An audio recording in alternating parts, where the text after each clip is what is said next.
Sweet Potato Cave. On February 27, 2004, a group of Boy Scouts gathered at the entrance of Sweet Potato Cave in rural Kentucky. It was a bitter winter morning, and frost still covered the surrounding hills. Among the group was 14-year-old Jesse Gott, a scout known for his adventurous spirit. The boys had explored this cave before and were familiar with its layout. Spirits were high as they prepared to descend underground. Sweet Potato Cave is part of a limestone cave system hidden in the Kentucky woodlands.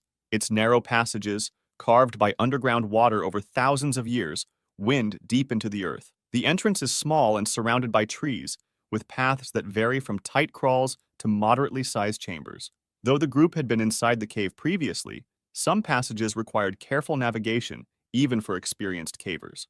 Equipped with helmets and headlamps, the group entered the cave in the late morning. The initial descent was uneventful. They passed through the first chambers without difficulty. Deeper inside, the group encountered a vertical crack along one of the walls.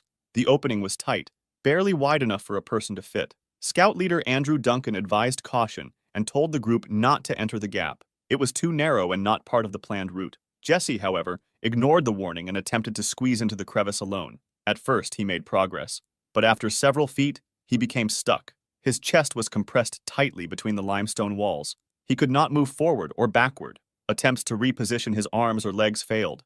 The more he struggled, the worse it became. His breathing became shallow and erratic. Andrew immediately came to Jesse's side and realized the seriousness of the situation. Other scouts gathered nearby. Jesse's eyes were wide and his lips pale. The ambient temperature in the cave was low, and the rock walls pulled heat from his body. Within minutes, signs of hypothermia began to appear. His fingers became numb, and his muscles began to shake uncontrollably. Some of the scouts exited the cave to call for help. Emergency responders were dispatched immediately. Local rescue personnel, experienced in confined space operations, entered the cave and made their way toward Jesse. By the time rescuers reached him, he had been trapped for over an hour. He was alert, but exhausted. His face was pale, and his body temperature had dropped significantly. The rescue team applied thermal blankets and chemical heating pads. They monitored his condition while assessing how to extract him safely. Using crowbars, hammers, and small chisels, the rescuers began to widen the narrow gap. The limestone was solid, and progress was slow.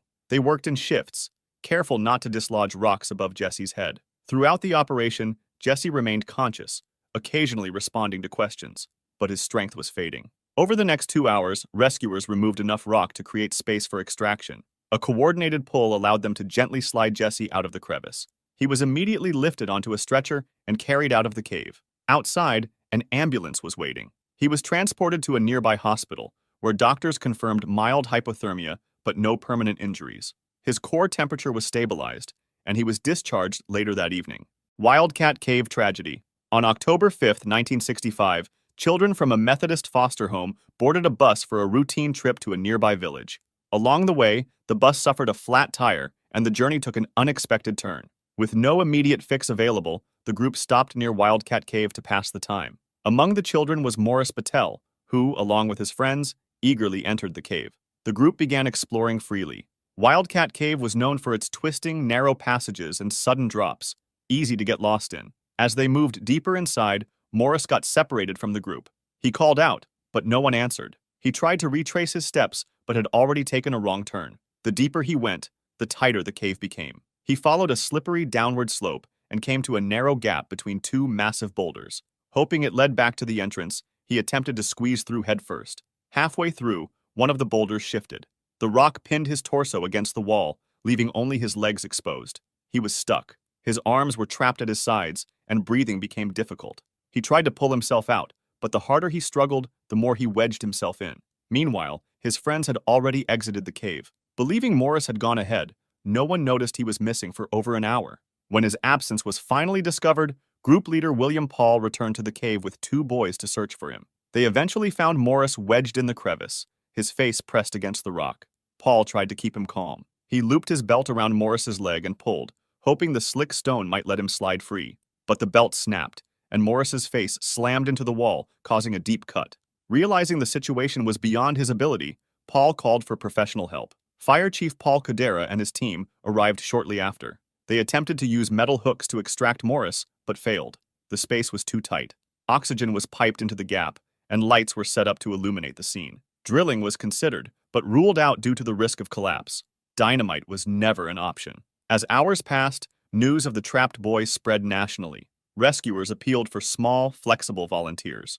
Nurse Evelyn Pinky Petite, just over 5 feet tall, arrived from Akron and crawled into the cave. She spent nearly 3 hours beside Morris, keeping him warm and awake.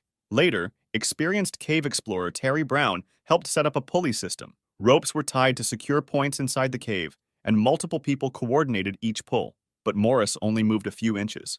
His body was swollen, bruised, and pressed tightly between rock.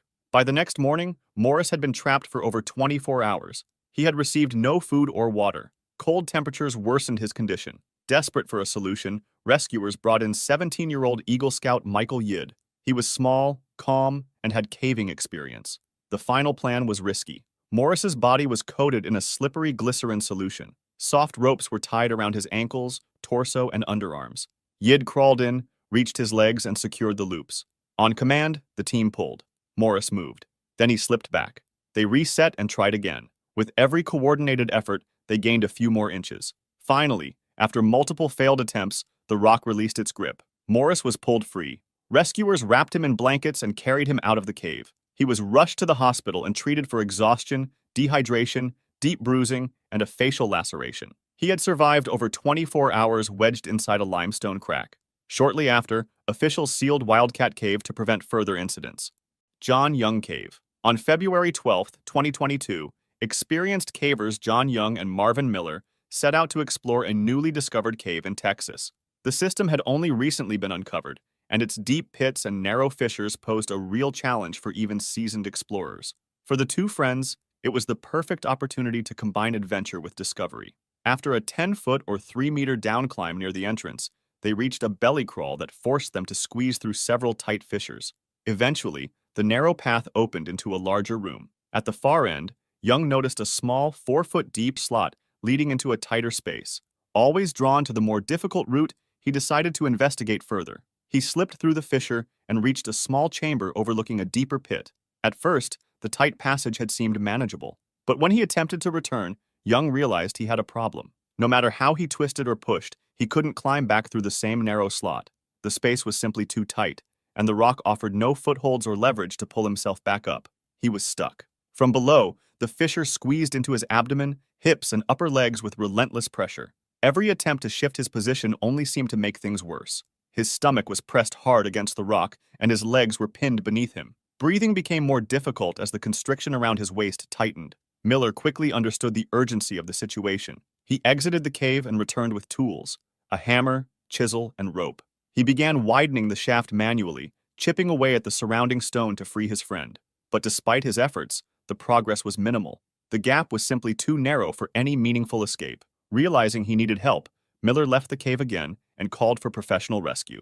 Within a short time, a specialized rescue team arrived on site. It included cave experts and members of the local EMS and fire department. Together, they formulated a plan to extract Young from the rock's grip. Once they reached him, the rescuers began carefully chiseling away the stone around his waist and hips. Every strike had to be calculated. Too much pressure in the wrong spot could cause the rock to shift unpredictably or collapse. To assist with the extraction, the team rigged a pulley system and brought in small rocks, which they carefully placed beneath Young's feet to provide him with some leverage. Though in constant pain, Young remained calm throughout. The crushing pressure around his groin and abdomen was nearly unbearable, and the extended immobility caused his muscles to cramp severely. Still, he focused on timing his movements with the rescuers' efforts. With the crevice widened just enough and a solid foothold beneath him, Young began to push upward with what strength he had left. At the same time, rescuers above coordinated their pull through the pulley system. Progress was slow, but steady. Each inch gained brought him closer to freedom. Finally, after several hours of intense work, John Young was freed from the fissure. He was lifted out of the cave and assessed by medical personnel. Aside from severe bruising, exhaustion, and muscle soreness, he had escaped serious injury. If you enjoyed this video, subscribe for similar ones and feel free to drop suggestions for the next video in the comments.